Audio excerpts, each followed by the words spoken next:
Pengamat politik pemerintahan Universitas Hasanuddin Hasrullah menilai fungsi administrasi di kantor Gubernur Sulsel tidak berjalan baik, menyusul penolakan laporan pertanggungjawaban APBD 2021 oleh DPRD Sulsel.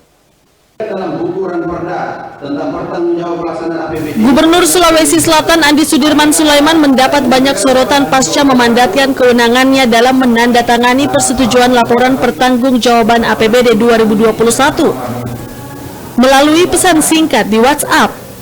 Akibat tidak adanya bukti formal yang diberikan Andi Sudirman Sulaiman kepada Abdul Hayat Ghani sebagai pelaksana harian gubernur, akhirnya DPRD Sulawesi Selatan menolak laporan tersebut. Pengamat politik pemerintahan Universitas Hasanuddin Hasrullah menilai fungsi administrasi di kantor Gubernur Sulsel tidak berjalan baik. Ia menyebut penolakan itu sebagai bukti bahwa tata kelola pemerintahan di kantor Gubernur Sulsel perlu dievaluasi. Menurut Hasrullah, harusnya Gubernur Sulsel bisa menjaga marwah pemerintahan dan menghindari terjadinya hal-hal yang bisa mencederai fungsi eksekutif. Kalau surat itu disampaikan dengan terhormat, dengan sesuai aturan, tidak akan terjadi seperti ini.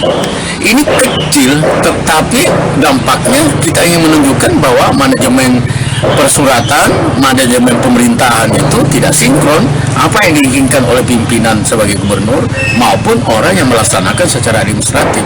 Ini adalah evaluasi yang harus kita lihat ya.